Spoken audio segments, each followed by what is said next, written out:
Hola, ¿cómo están? Mucho gusto. Mi nombre es Horacio Urtiaga.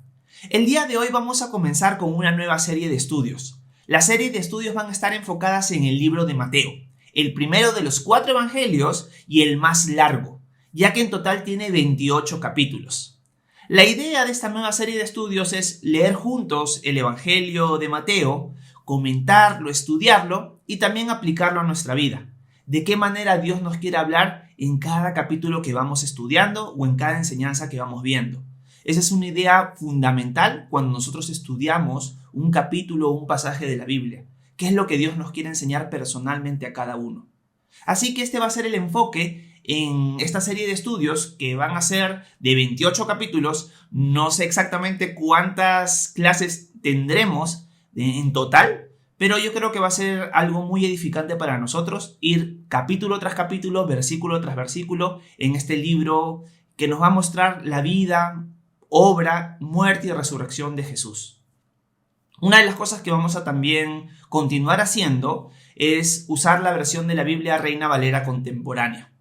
Dicho esto, quiero darles una pequeña introducción al libro de Mateo. El libro de Mateo es el primero de los 4 evangelios. Mateo es alguien que va a enfocar este libro a una audiencia netamente judía.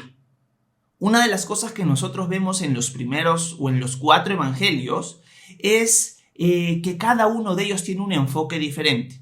Los 4 evangelios son los siguientes: Mateo, Marcos, Lucas y Juan.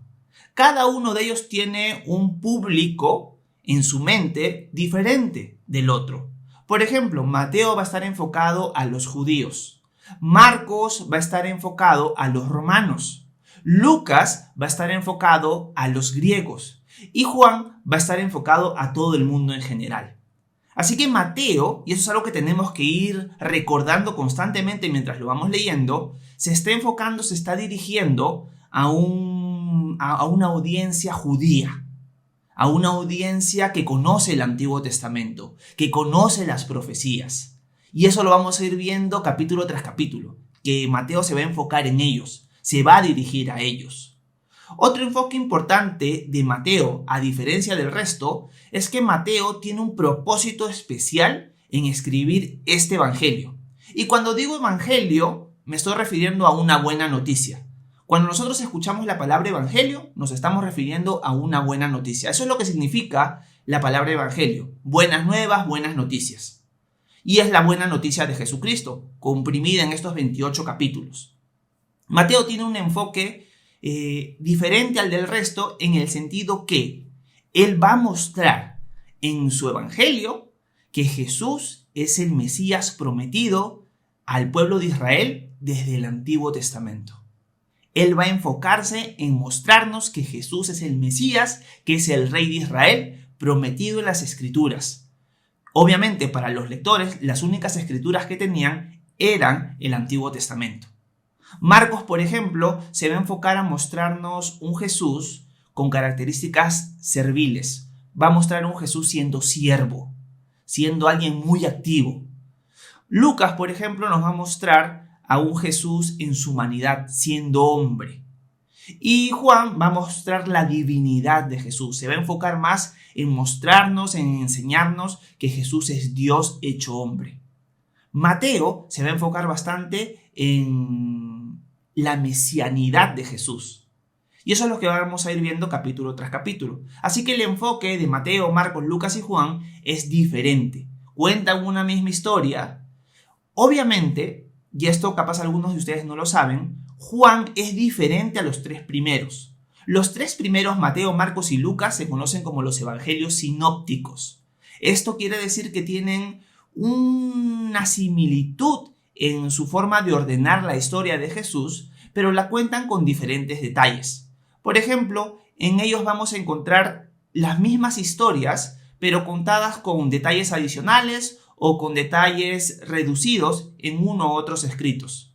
Tienen una misma óptica, pero algunos se enfocan más en unos detalles que otros no. En cambio, Juan tiene una narración completamente diferente a de los 3 primeros. Él nos cuenta otras cosas de Jesús. Creo, si no me equivoco, que el único milagro, por así decirlo, de Jesús En el Evangelio de Juan, que también se repite en los otros tres, es la multiplicación de los panes y los peces. Y obviamente todos se enfocan en la última semana donde Jesús va a morir y va a resucitar al tercer día. Así que cada uno de ellos tiene un enfoque diferente, y en el de Mateo vamos a ver a Jesús siendo el Mesías prometido de Israel. ¿Quién es Mateo? Mateo es uno de los 12 apóstoles. Mateo es un discípulo de Jesús que antes de ser reclutado por él era un cobrador de impuestos, era un publicano. Los cobradores de impuestos para la nación de Israel eran considerados como traidores, porque ellos se habían entregado al Imperio Romano. Recordemos de que el contexto en el que nace Jesús es un contexto de opresión de parte del gobierno romano o el Imperio Romano a la nación de Israel y a todo el mundo conocido.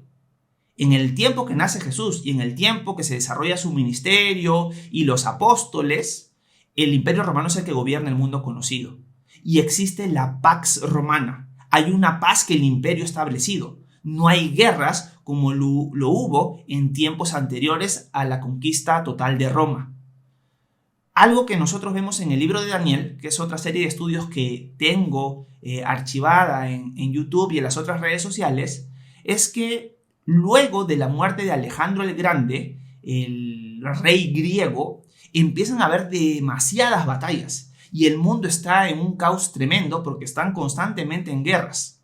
Pero cuando el Imperio Romano llega a conquistar el mundo conocido, establecen un orden, establecen una paz. Y ese es el contexto en el que se encuentra Mateo. Mateo es alguien que se encuentra en un Israel gobernado por el Imperio Romano, pero él se ha aliado con el Imperio Romano. ¿En qué sentido? El Imperio Romano domina, ha conquistado a Israel y por lo tanto les cobra impuestos. Mateo se va a encargar de cobrarles impuestos a sus compatriotas. Esto, para los ojos judíos, va a ser visto como traición, como alguien que les ha dado la espalda a su propio pueblo. Es más, los cobradores de impuestos eran conocidos por usureros, por ladrones, porque el Imperio Romano les demandaba una cierta cantidad del cobro de impuestos de tal o cual pueblo. Pero el cobrador de impuestos podía aumentar los impuestos a los ciudadanos para guardárselos ellos. Ellos tenían un monto fijo que darle al Imperio Romano y lo que sacaran extra se les quedaba a ellos. Así que lo más probable es que Mateo era conocido como alguien traidor, como alguien ladrón, como alguien usurero para su propio pueblo. Pero es una persona que Jesús va a llamar para seguirlo. Y Mateo va a aceptar el llamado y va a seguir a Jesús. Algunas personas piensan que Mateo ha sido un cronista, alguien que escribió las cosas que Jesús decía y hacía mientras sucedían todos estos eventos, ya que él, al ser un cobrador de impuestos, tenía la facilidad y la práctica de apuntar muchos detalles. Así que era alguien que sabía escribir, alguien que no solo se basaba en la tradición oral, que era algo muy común en la época. La memorización y la tradición oral eran cosas demasiado comunes en la época de Jesús y los apóstoles. Mateo era alguien que sabía escribir y algunos piensan que él pudo haber sido un cronista, alguien que fue registrando datos mientras avanzaban los años. Pero no estamos 100% seguros de esto. Mateo, siendo un cobrador de impuestos, habiendo seguido a Jesús, ahora él está escribiendo para nosotros y específicamente para su nación, para el pueblo de Israel, que Jesús es el Mesías prometido. Quiero también contarles que entre el último libro del Antiguo Testamento y Mateo, en tiempos cronológicos, por así decirlo, hay 400 años de silencio. Esto se conoce como el periodo intertestamentario. Antes de Mateo, el último libro fue Malaquías, y en ese lapso hay 400 años. ¿Qué sucedieron en el transcurso de todos estos años? Empezaron a desarrollarse, por ejemplo, lo que iremos viendo, sectas como la de los fariseos, los saduceos, e históricamente también una como los esenios, que fueron grupos religiosos dentro del pueblo de Israel, dentro de esta comunidad judía. Cuando nosotros dejamos el Antiguo Testamento no encontramos a los fariseos, a los saduceos, a los esenios. Pero cuando llegamos al Nuevo Testamento nos encontramos. ¿En qué momento se formaron estos grupos? Sucedió todo esto en esos 400 años de lapso de silencio donde Dios no levantó ningún profeta. para escribir su palabra. Así que ahora se retoma, después de 400 años de silencio, se retoma nuevamente todos estos sucesos proféticos y de parte de Dios con la llegada del Mesías prometido, Jesús de Nazaret. Y eso es lo que vamos a ir viendo en el transcurso de todos estos capítulos. Dicho esta pequeña introducción, quiero que me acompañen a Mateo capítulo 1 al versículo 1. Y vamos a ir viendo qué es lo que Mateo le dice a su audiencia, a nosotros y acuérdense, al pueblo de Israel. Mateo 1, versículo 1 dice lo siguiente. Libro de la genealogía de Jesucristo, hijo de David, hijo de Abraham. Hacemos una pausa. Lo que va a hacer Mateo es presentarnos una genealogía. Para nosotros, que alguien nos escriba una genealogía es recontra aburrido y no tiene importancia. Pero para la nación de Israel era muy importante conocer la genealogía, los antepasados de un personaje que Mateo va a introducir como el Mesías. Si tú eres el Mesías, tengo que conocer tu genealogía. Para la nación de Israel era muy importante las genealogías. Al punto que si nosotros leemos el libro de Génesis, por ejemplo, vamos a encontrar un montón de genealogías incrustadas en el libro de Génesis. También en el libro de Éxodo en adelante. Los israelitas tomaban de mucho valor las genealogías. Y es importante que conozcamos o que sepamos la genealogía del Mesías. Porque una de las cosas que Mateo aclara acá en esta genealogía es que Jesús es el hijo de David y el hijo de Abraham. Y vamos a ver por qué es importante que sea hijo de David y que sea hijo de Abraham.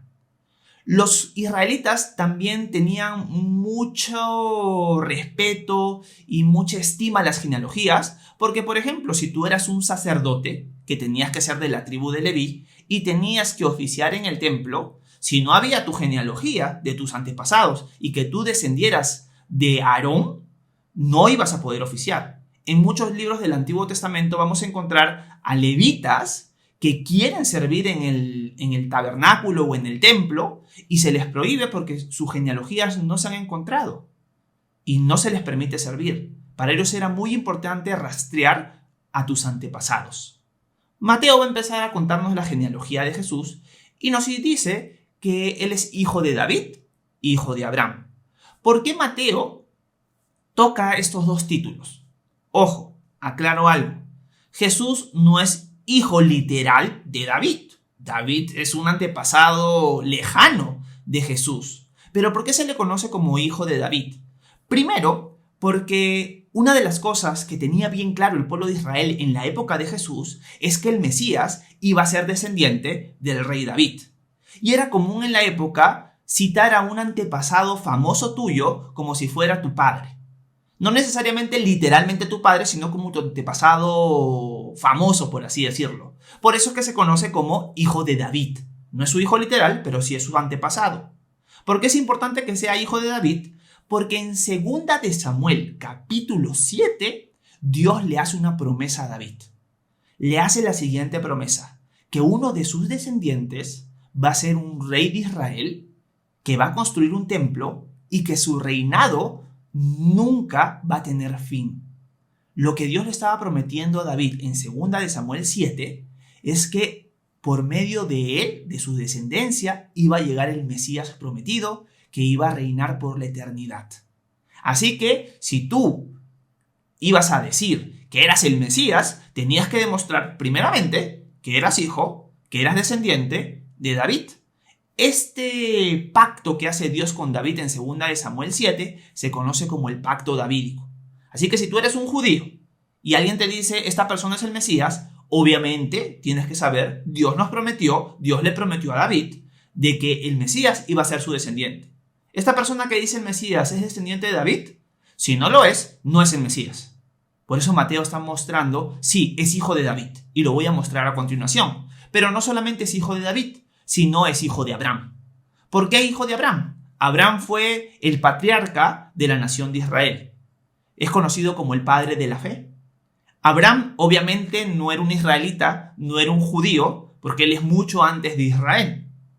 Pero de él iba a nacer el Mesías también. Y en Génesis capítulo 12, Dios le dice a Abraham que por medio de su simiente todas las naciones iban a ser bendecidas.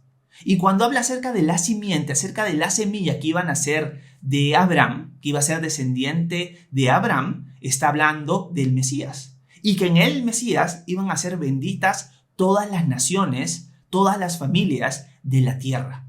Yo pienso que Mateo está poniendo a David primero para decirle a los judíos, Jesús es el Mesías, la confirmación del pacto davídico. Pero también no se olviden que es descendiente de Abraham. Y recuerden la promesa de Abraham en Génesis 12. Dios dijo que por medio de su simiente, por medio de Jesús, por medio del Mesías, todas las naciones iban a ser bendecidas. ¿Por qué es importante que Mateo ponga esto? Porque en la mente de la nación de Israel, la salvación solamente es para los judíos, nada más. Los gentiles son simplemente leña para calentar más el infierno. Pero los gentiles no son parte del plan de Dios para salvación. Mateo les está haciendo una pausa y les dice, Jesús es el Mesías, es descendiente de David, pero ojo, es descendiente de Abraham. Recuerden lo que Dios le dijo a Abraham, que en su simiente iban a ser bendecidas la nación de Israel. No, todas las naciones de la tierra. Está abarcando a la nación de Israel, pero también al mundo entero. Y por eso Mateo empieza a hablarnos de la genealogía que va a presentar, diciendo primero estos títulos. Jesús es el hijo de David y es el hijo de Abraham. Veamos el versículo 2. Dice lo siguiente Mateo. Abraham engendró a Isaac, Isaac a Jacob y Jacob a Judá y a sus hermanos. Judá engendró con Tamar a Fares y a Seraj, Fares a Esrón y Esrón a Aram.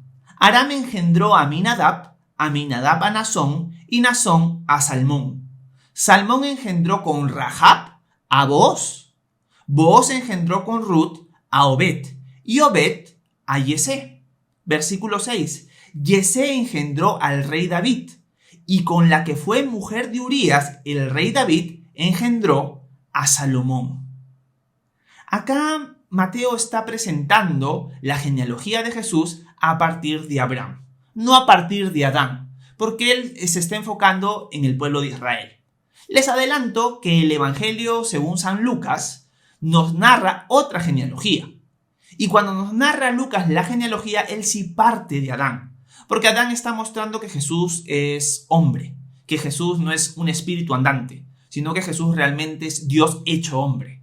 En cambio, Mateo está enfatizando la mesianidad de Jesús. Por eso está enfocándose primero en Abraham y de ahí en adelante. ¿Qué era lo importante para el pueblo de Israel? Para el pueblo de Israel no era tan importante que vengas de Adán, porque todos venimos de Adán. Lo que era importante es que tú vengas de Abraham y también de David. Acá Mateo, en esta genealogía, primero nos narra la genealogía que va a llegar hasta David y luego a Salomón, pero en el transcurso de estos primeros nombres ha ido introduciendo algunas mujeres que nosotros vemos en la Escritura. ¿Qué es lo llamativo acá? Primero, en las genealogías nunca se tomaba en cuenta a las mujeres. Nunca vamos a encontrar una genealogía que se enfocara en mujeres, porque los apellidos, por así decirlo, las familias, venían del hombre y no de la mujer. ¿Por qué Mateo agrega mujeres a la genealogía, si no era común? Lo que pienso es que Mateo está agregando estas mujeres porque estas mujeres, primeramente, son gentiles. Cuando digo la palabra gentil, estoy diciendo una persona que es no judía. En la Biblia vamos a encontrar judíos y gentiles. Los judíos son la nación de Israel, los que vienen de la nación de Israel, y los gentiles son aquellos que no son judíos. Cuando encontremos la palabra gentil no es alguien amable en la Biblia, es alguien que no es judío, a menos que el contexto muestre lo contrario. Acá se están presentando mujeres que son gentiles. Y lo primero que podríamos ver es que Mateo le está recordando al pueblo de Israel: el Mesías decidió venir a este mundo a hacerse hombre por medio de familiares que fueron gentiles. Ustedes tienen un racismo, un rechazo a los gentiles, pero el Mesías ha decidido venir por medio de una familia que incluía mujeres gentiles. Pero no solamente gentiles, sino mujeres que también tenían una fama cuestionable. Por ejemplo, la primera mujer que nosotros vemos en el versículo 3 es Tamar. Tamar la encontramos en Génesis capítulo 38. Cuando nosotros leemos la historia de Judá y Tamar, vemos que es una historia desastrosa. Les animo a leer esos capítulos. No los vamos a detallar mucho, porque si no nos vamos a quedar mucho tiempo en la enseñanza. Génesis 38 nos cuenta la historia de Judá y Tamar. En resumen, Tamar, para tener descendencia, porque Judá no les quiso dar a sus hijos, los anteriores que se habían casado con ella murieron, se disfraza a ella de prostituta y se acuesta con Judá con el velo puesto, porque eso era la tradición, la costumbre en la época. Judá no se da cuenta que se está acostando con Tamar y ella da a luz un hijo que va a ser un antepasado de Jesús.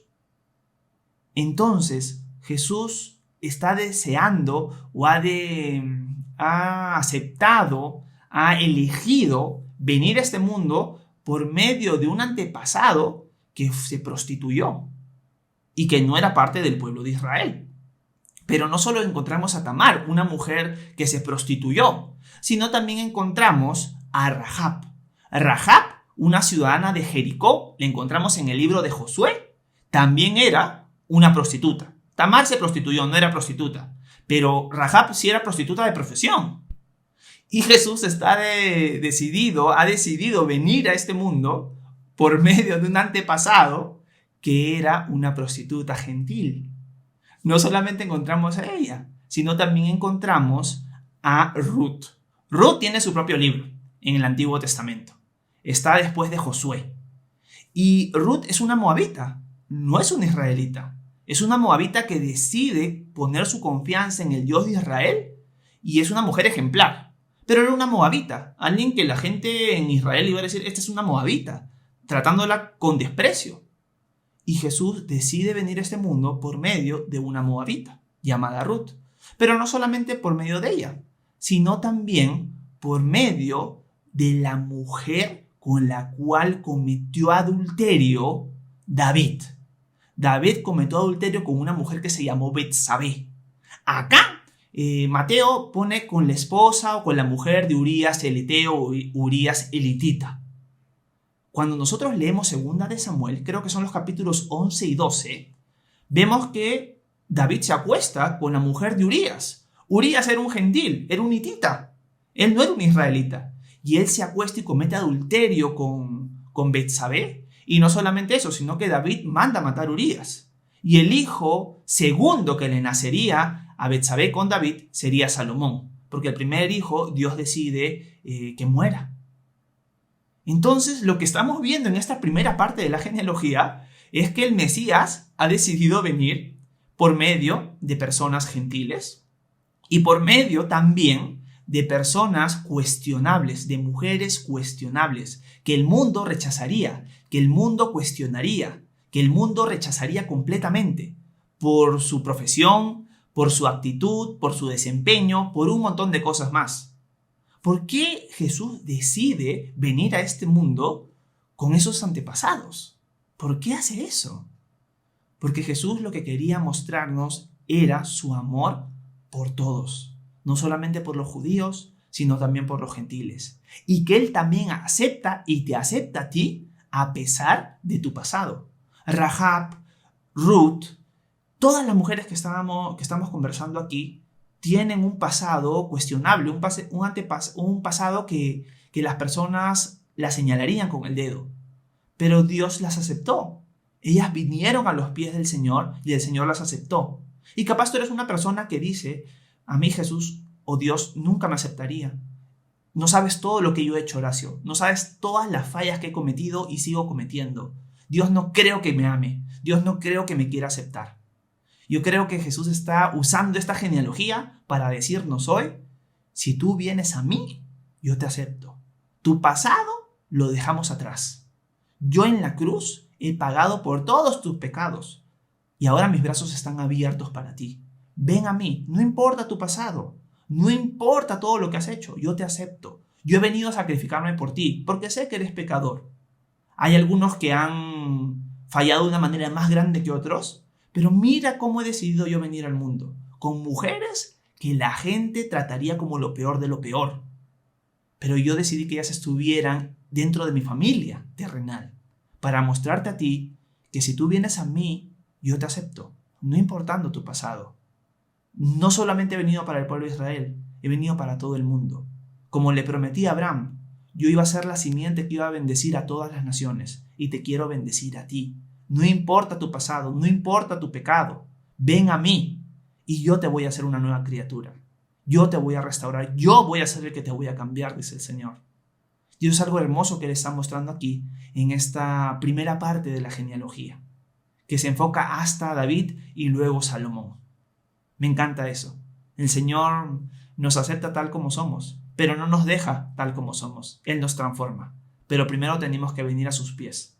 Él te recibe con los brazos abiertos. Eso es muy importante. Es una aplicación personal para cada uno.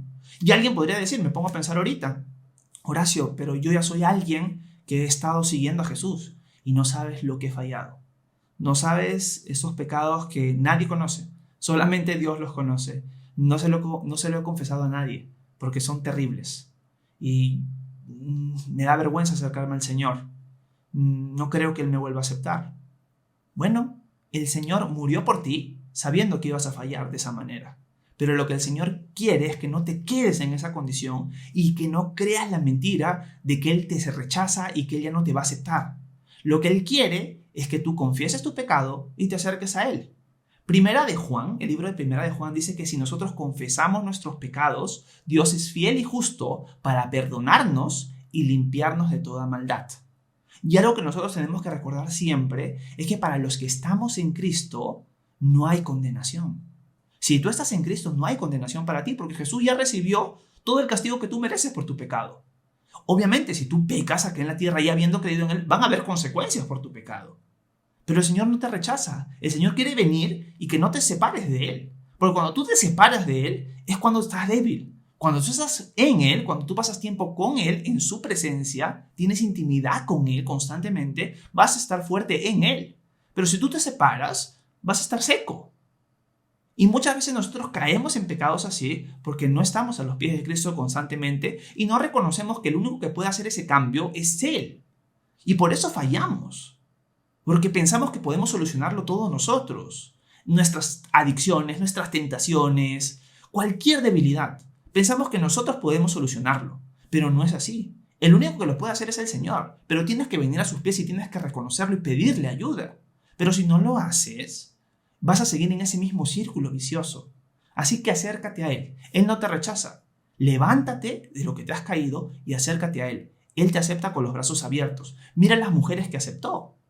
El Señor no te rechaza. El Señor ha venido con una familia cuestionable para identificarse con cada uno de nosotros. Eso es hermoso y yo te animo a eso. Sigamos leyendo la genealogía. Veamos el versículo 7 en adelante. Dice: Salomón engendró a Roboam, Roboam a Abías, y Abías a Asa. Asa engendró a Josafat, Josafat a Jorám, y Jorám a Usías. Usías engendró a Yotán, Yotán a Ahaz, y Ahaz a Ezequías. Ezequías engendró a Manasés, Manasés a Amón, y Amón a Josías. En el tiempo de la deportación a Babilonia, Josías engendró a Jeconías y a sus hermanos. Todo esto nosotros lo vamos a encontrar en los libros de Primera y Segunda de Reyes. Primera y Segunda de Reyes son libros pero fascinantes. Los animo a estudiar esos libros, leerlos en sus tiempos devocionales y ustedes van a ir viendo a estos personajes que Mateo está nombrando acá. Reyes del lado sur, porque la nación de Israel se dividió en dos en esa época después de Salomón. Reyes que algunos buscaron al Señor y otros no. En el lado de Judá hubieron muchos que buscaron al Señor, descendientes de David. Lamentablemente, de todos los que buscaron al Señor, solamente uno acaba bien. Porque los reyes empiezan muy bien, pero en el transcurso de su caminar y su permanencia en el Señor, terminan mal. Pero hay uno que se llama Yotán, que está en el versículo 9, que él sí acaba bien. Los animo a leer Primera y Segunda de Reyes para eso. Y lo que está mostrando Mateo es que todos estos descendientes de David, estos reyes de Israel, son antepasados de Jesús. Y en el versículo 11, que fue el último que leímos, vemos que En el tiempo de la deportación babilonia, nos dice el versículo 11, Josías engendró a Jeconías y a sus hermanos. Jeconías es un personaje importante. Es un rey de Israel que reina durante poquísimo tiempo. Si no me equivoco, son 3 meses y 10 días de su reinado nada más. Eso fue en el tiempo de la deportación babilonia. El rey en Babilonia era Nabucodonosor. Ustedes hagan un estudio del libro de Daniel para que conozcan un poco más la historia. Jeconías fue un rey que no buscó al Señor. Y Dios, en el libro del profeta Jeremías, que fue un profeta que estaba en Israel, en Jerusalén, durante todo este asedio babilonio, escribe una profecía contra Jeconías. En Jeremías capítulo 22, Dios le dice a Jeconías, que también se le conoce en la Biblia como Conías o como Joaquín, que ninguno de sus descendientes iba a sentarse en el trono de Israel. Esto quiere decir que ningún antepasado de Jeconías, ningún descendiente de Jeconías, perdonen si me equivoco en esas dos descripciones, se iba a poder sentar en el trono de Israel, o sea, no iba a poder ser rey. Y acá sucede algo importante. Horacio, si ningún descendiente de Jeconías podía ser rey de Israel, entonces, ¿por qué Jesús es descendiente de Jeconías? Y acá viene una aclaración importante. Esta genealogía que nosotros vemos acá es la genealogía de José. Y les pregunto, ¿José es padre genealógico, literal, padre por genes de Jesús? Y la respuesta es no. José es el padre adoptivo, por así decirlo, es el padre legal de Jesús, pero no es el padre natural, no es el padre biológico, esa es la palabra. No es el padre biológico de Jesús, porque Jesús nació de María y fue concebido por el Espíritu Santo. Por eso es que Lucas marca la genealogía de María, o sea que María también tenía que ser descendiente de David. Entonces, por el lado del papá adoptivo, por el lado legal, José es descendiente de David, y por el lado de María también.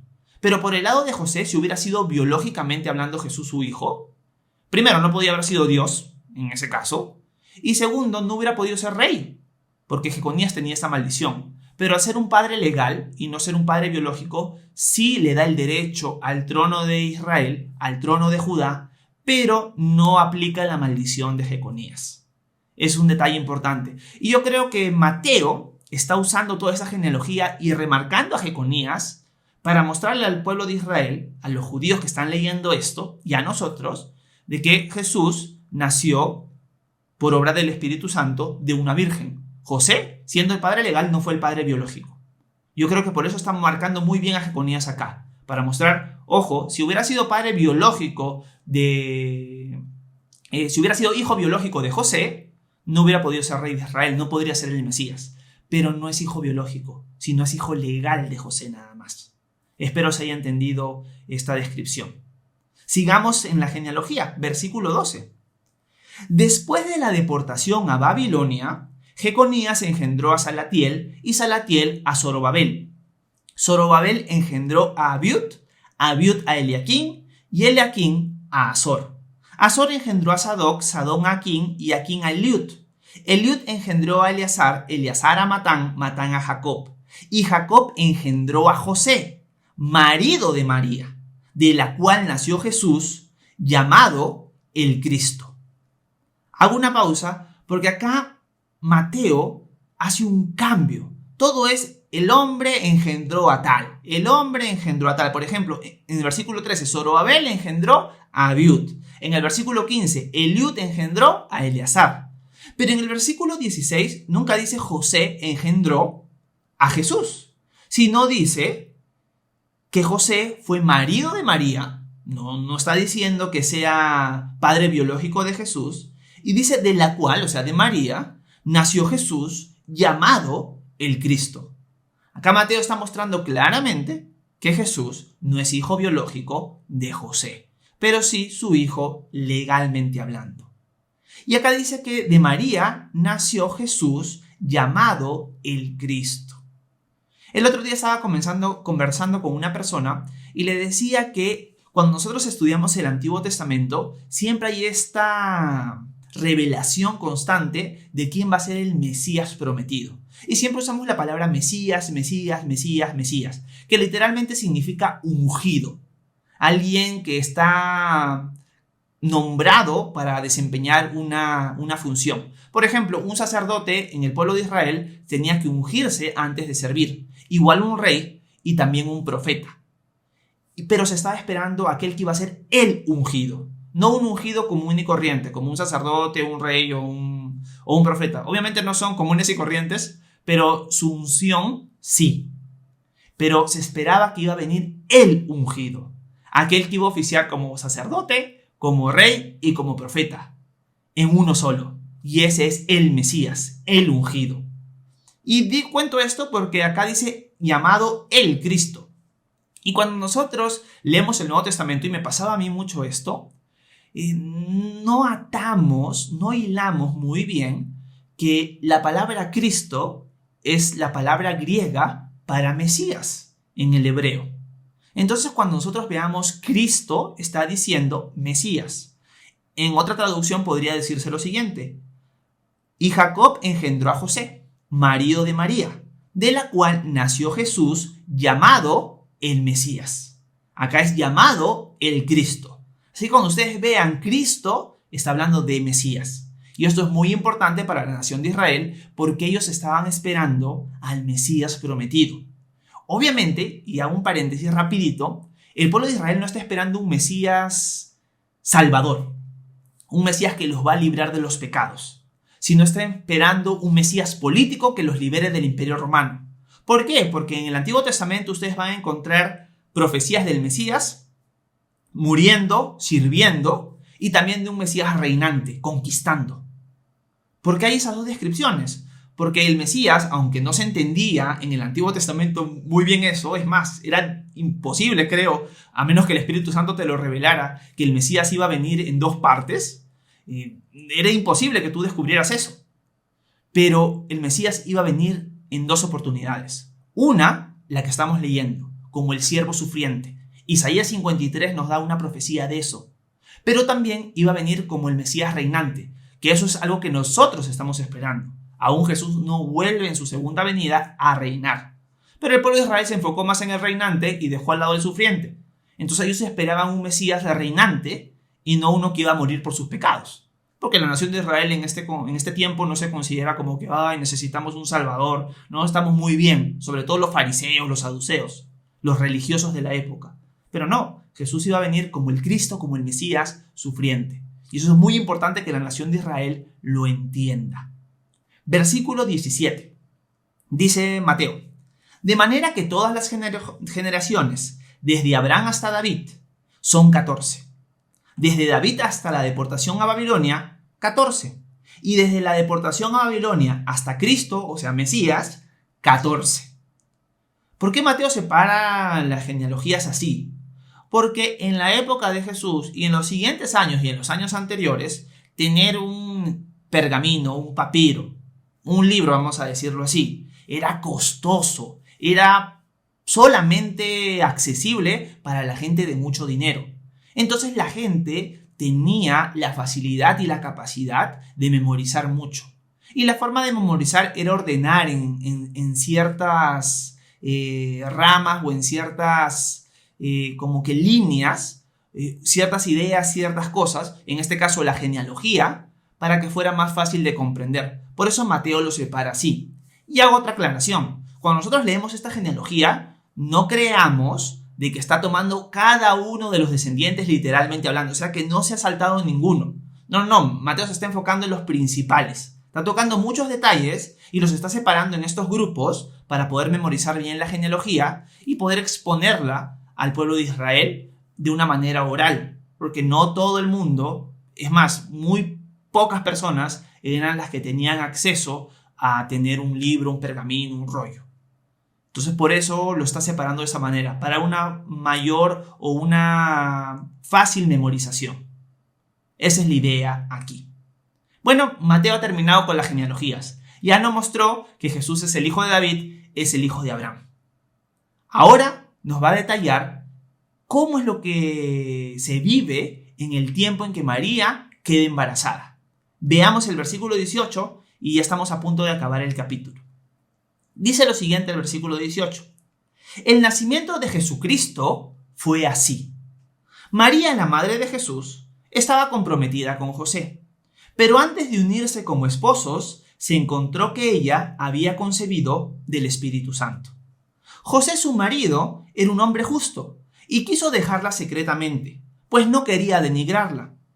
Mientras José reflexionaba al respecto, un ángel del Señor se le apareció en sueños y le dijo: José, hijo de David, no temas recibir a María, tu mujer, porque su hijo ha sido concebido por el Espíritu Santo.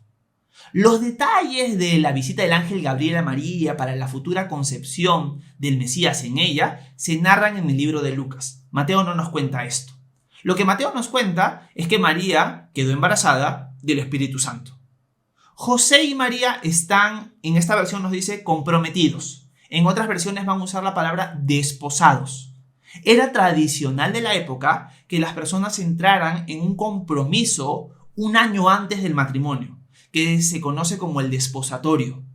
Este compromiso era un compromiso muy serio, que prácticamente se tomaba como si fuera un matrimonio ya. Era como si ya prácticamente estuvieran casados, situacionalmente hablando, porque no estaban viviendo juntos, no tenían intimidad, todavía no se había consumado el matrimonio, pero ya era como un compromiso recontra serio, al punto que si tú querías romper ese compromiso tenías que presentar una carta de divorcio.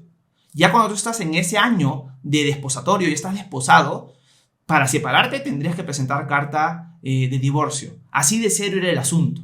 Entonces José y María están en esa etapa, están un año antes de su matrimonio. Y de repente José se entera de que María ha quedado embarazada.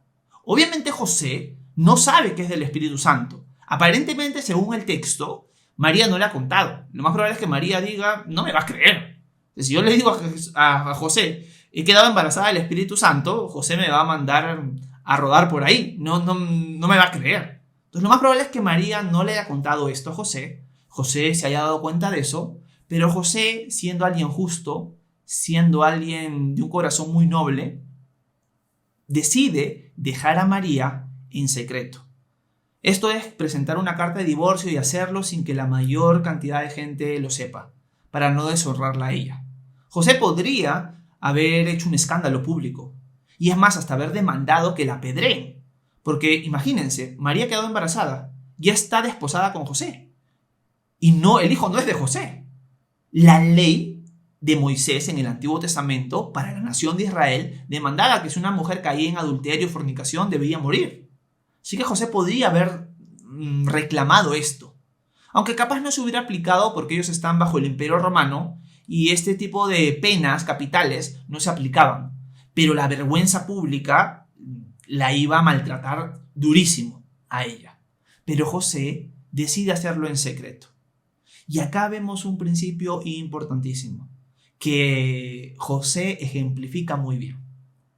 Cuando tú tengas que hacer algo duro, como en el caso de José, hazlo siempre de la manera más gentil posible. Cualquier situación que tú tengas que hacer, tengas que decirle algo a alguien, tengas que tomar una decisión y comunicarla, tengas que aconsejar a alguien, tengas que confrontar a alguien, hazlo de la manera más gentil posible. José podía haberlo hecho de una manera brusca, torpe, denigrante para María. Recordemos de que en la época de Jesús, las mujeres no eran apreciadas, sino eran despreciadas. Por ejemplo, el testimonio de una mujer no valía nada, valía igual que el de un borracho. Entonces, la mujer es despreciada en la época, pero José, y acá vemos algo importante en él, es alguien que no quiere denigrar a su futura esposa.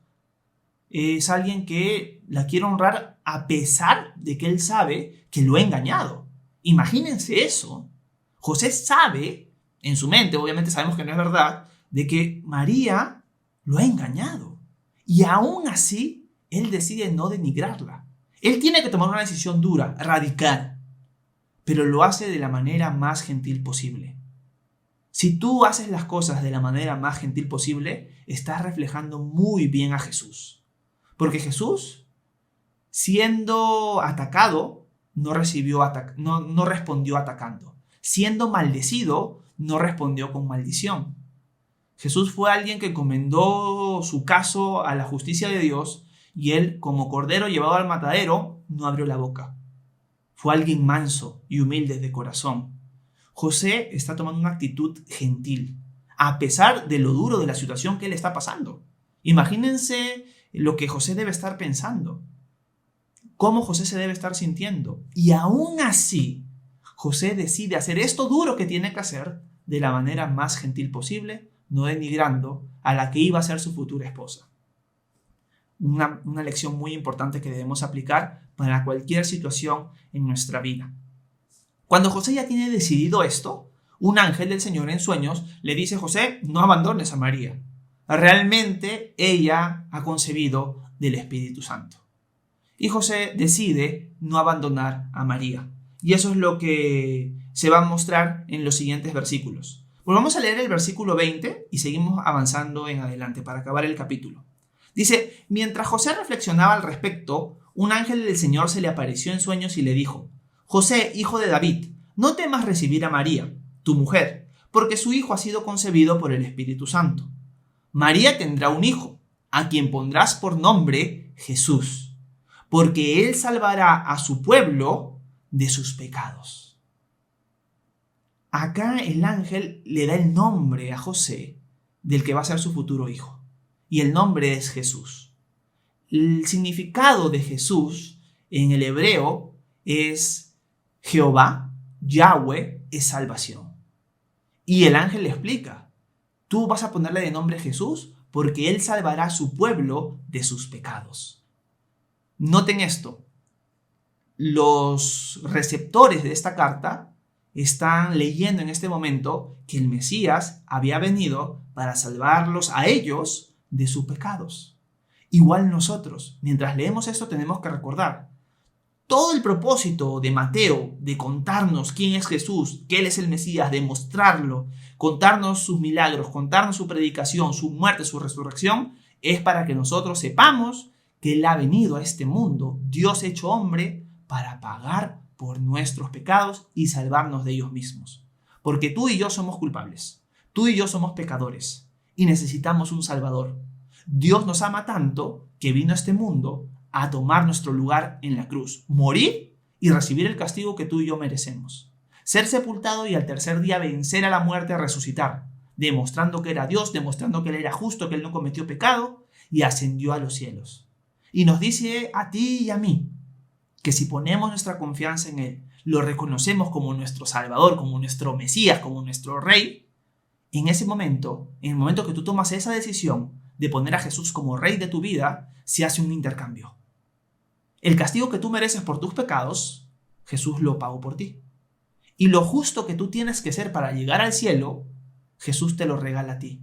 Él te da su justicia, Él te da su perfección a ti, Él te la pone a tu cuenta bancaria, por así decirlo, para que tú ahora entres directamente a su presencia. No por tus obras, no por tus méritos, sino por sus obras y por sus méritos.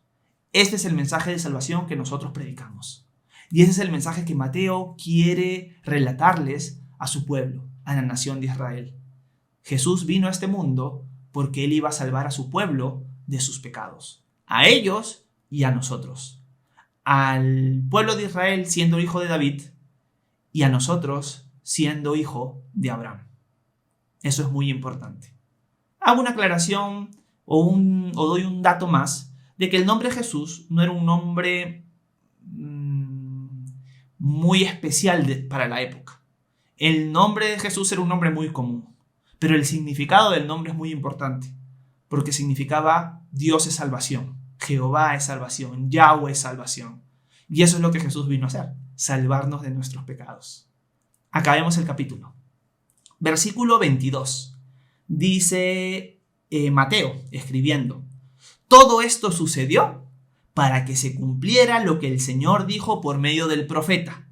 Una virgen concebirá y dará a luz un hijo, y le pondrás por nombre Emmanuel, que significa Dios está con nosotros. Cuando José despertó del sueño, hizo lo que el ángel del Señor le había mandado y recibió a su mujer. Pero no la conoció hasta que dio a luz a su hijo primogénito y le puso por nombre Jesús. Acá Mateo nos cuenta que esto ha sucedido, todo esto del nacimiento o la concepción virginal de María, para que se cumpliera una profecía. La profecía está en el libro de Isaías, porque es el profeta Isaías el que la anuncia, en el capítulo 7. Si ustedes lo buscan, van a encontrarlo ahí. Isaías fue alguien que profetizó 700 años antes de esto. Y Mateo le está diciendo al pueblo de Israel y a nosotros: esto ha sucedido, la concepción virginal, para que se cumpla lo que el profeta Isaías dijo. ¿Recuerdan lo que dijo en el capítulo 7? Una virgen concebirá y dará a luz un hijo y le pondrá por nombre Emmanuel, que significa Dios con nosotros. Alguien me preguntó una vez: Horacio, pero en esa profecía dice que se le iba a poner de nombre Emmanuel, pero al final el ángel dice que le pongas por nombre Jesús. ¿Con tal era Emmanuel o Jesús? No entiendo acá.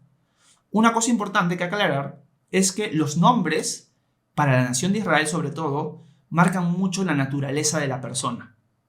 Por eso es que cuando Moisés se encuentra con Dios en la zarza ardiente, en el libro de Éxodo, Dios le da el nombre. Cuando Moisés le pregunta ¿cuál es tu nombre?, le dice: yo soy el que soy. Porque Dios no puede caber en un nombre. Su naturaleza va más allá. Por eso él dice: yo soy el que soy. Así es como se representa a Dios. Entonces, cuando Isaías recibe la profecía de que el Mesías iba a nacer de una virgen y que su nombre iba a ser Emmanuel, no necesariamente está diciendo que ese iba a ser su nombre literal, sino que Emmanuel simbolizaba lo que él iba a ser. ¿Quién iba a ser? Dios con nosotros. Jesús no es solamente un hombre. Jesús es Dios hecho hombre. Por eso tenía que nacer de una virgen. Él no tiene el pecado que José hubiera transmitido si él hubiera sido su hijo biológico. Él nació virginalmente, o sea, de una virgen, a eso me refiero. Por eso es Emmanuel, Dios con nosotros. Cuando vemos estos versículos de que Mateo narre y muestre la profecía de Isaías, vamos a darnos cuenta de que lo está haciendo porque la nación de Israel conoce muy bien el Antiguo Testamento. Así que lo vamos a ir encontrando en cada capítulo. En cada capítulo del libro de Mateo, de alguna otra manera, Mateo le va a mostrar a sus lectores: esto que acaba de suceder acá estaba profetizado aquí. Esto que ha sucedido acá estaba profetizado allá. Porque el pueblo de Israel conoce muy bien las profecías del Antiguo Testamento. Y Mateo se va a encargar de ir mostrándonos en qué profecías estaban plasmados los sucesos que él está viviendo o que él está relatando. Bueno, José se despierta del sueño y recibe a María como mujer. Pero el versículo 25, para acabar, dice: pero no la conoció hasta que dio a luz a su hijo primogénito y le puso por nombre Jesús. Acá el texto implica de que María fue virgen hasta que nació Jesús. Y luego ya José cumplió sus deberes matrimoniales con María y luego ellos han tenido más hijos, como la historia y como la misma Biblia lo relata. Quiero terminar con una nota importante, porque acá acabamos el capítulo. Si ustedes se ponen en los zapatos o en las sandalias de José y María, se van a dar cuenta que lo que ellos están a punto de vivir y lo que José y María ya han estado viviendo es algo difícil. Cuando María acepta el llamado de Dios de ser la mamá de Dios hecho hombre, del Mesías, cuando ella acepta eso, ella está aceptando que todo su pueblo, toda su comunidad la mire mal durante toda su vida. Porque van a decir: esta mujer es una adúltera, esta mujer engañó a José. José, que ha sido alguien tan piadoso, alguien tan noble, y mira cómo lo ha pagado esta mujer. Esta mujer es una adúltera. Ese hijo de José es un bastardo. María está aceptando el llamado de Dios, que va a conllevar ser despreciada y ser rechazada por su comunidad. Igual José, porque noten esto.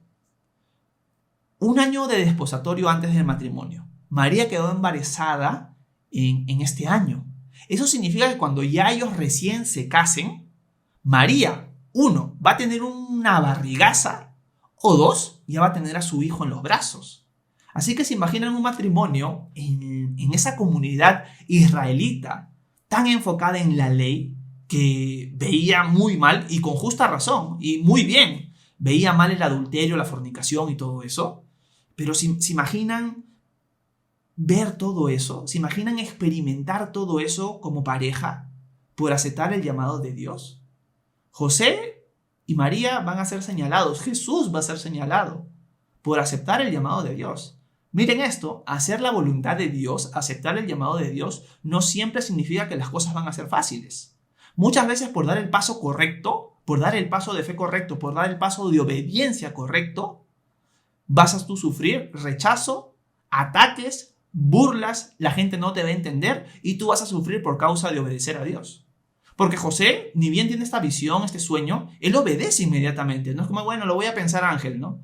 No, José lo obedece, sabiendo todo lo que se le va a venir después.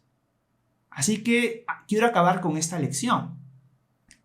Aceptar la voluntad de Dios, obedecerlo a Él, no siempre significa que todo va a ser color de rosas, sino que muchas veces va a ser enfrentar situaciones difíciles, de gente que no te entiende, de gente que te rechaza, de gente que te ataca, mientras tú estás haciendo la voluntad de Dios. Pero es el paso que tenemos que dar. Y yo creo que el primer paso que tenemos que dar es reconocer que Jesús ha venido a salvarnos de nuestros pecados y entregarnos a Él. Aunque eso signifique que nuestra familia, los que nos rodean, nos puedan rechazar por eso. Porque a veces nosotros podemos ya saber que Jesús es Dios, que es el Señor, que Él ha muerto por nuestros pecados. Pero no te atreves a obedecer y poner tu fe en Él, porque sabes que los que están a tu alrededor te van a rechazar. Bueno, aprende de José y María en este capítulo. Ellos propusieron primero a Dios a pesar de las consecuencias. Y es una lección que tú y yo debemos hacer en todo momento de nuestra vida, para poner nuestra fe en Jesús y para obedecerlo diariamente. Espero que este tiempo en este capítulo haya sido edificación para ustedes. Si tienen alguna pregunta o algún comentario, publíquenlo por favor, para yo poder responderlo en la siguiente clase o en las siguientes clases. Si ha sido edificación esta enseñanza, dale like, compártelo y ora por mí para que en la siguiente clase podamos seguir viendo qué es lo que Dios tiene para nosotros. Nos vemos. Que Dios los bendiga.